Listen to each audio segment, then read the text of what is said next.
This is where I now ask you to do some work. I'm going to give you 3 examples of goal statements from loans approved in 2003 and 2004. And I'm going to ask you to comment on them. Now, before I do this, I should say that in some ways this is a little unfair because many of you, or most of you, will not know the details about the project, and nor am I showing you the whole project framework.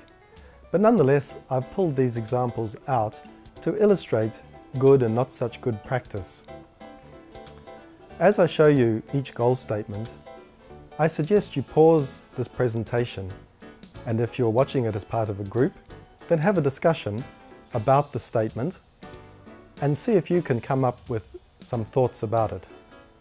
If you're watching the presentation by yourself, then I suggest you pause and think about the goal statement and note down what you think are the good or perhaps not such good points about it.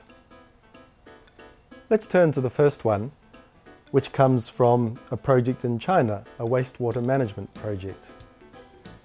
Have a look at this statement, discuss it, and think about what you see as the good or perhaps less good aspects to it.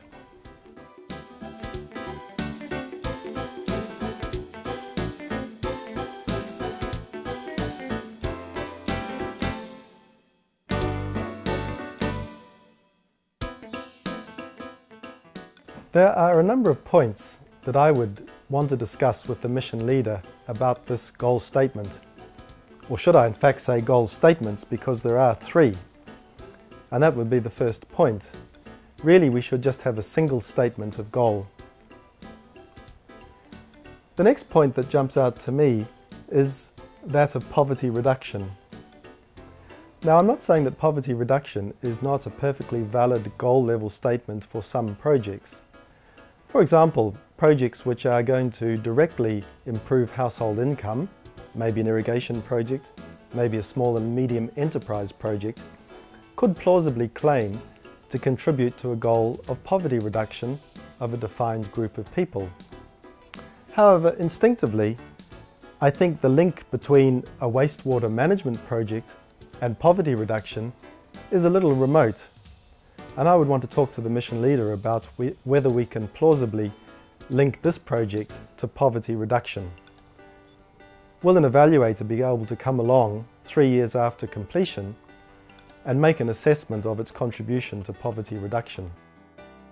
Another point to note is that the first bullet point uses a number of run-on words like so that and for. These and other similar words like through or by create confusion.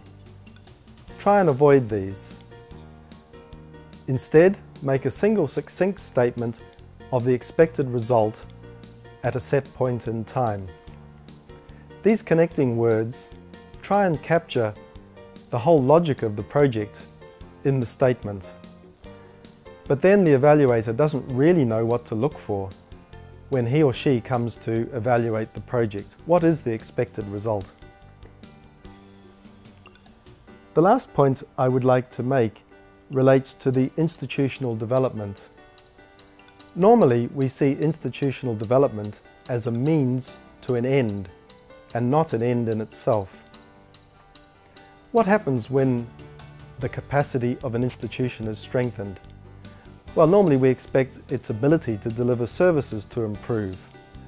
So we would suggest that the goal statement should focus on the service quality that can be expected rather than the process of institutional strengthening. Let's turn now to the second example goal statement. This one comes from an upper secondary education project in Vietnam. I'd like you to discuss or consider this, and then I'll come back and offer my thoughts.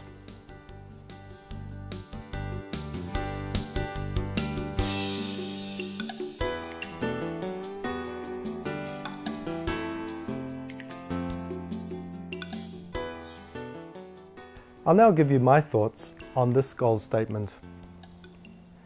On the positive side, it is a single short statement of goal. However, it starts with a verb which implies action rather than an end result. The second point is that it also talks about reducing poverty.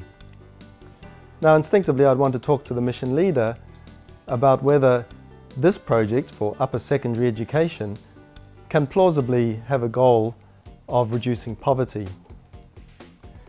But then we have a run-on word, by, and that's by increasing the relevance of upper secondary education. So this makes me wonder, is it the relevance of upper secondary education which is the goal? And then what about industrialization and modernization?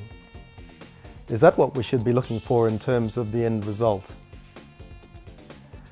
So the overall feeling is that it's just not clear what the goal of this project will be.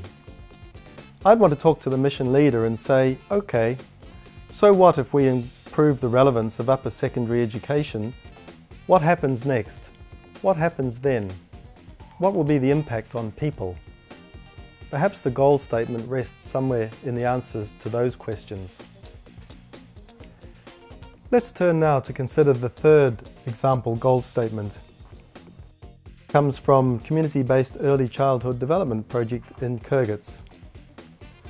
I'd like you to discuss this statement and come up with your thoughts on it.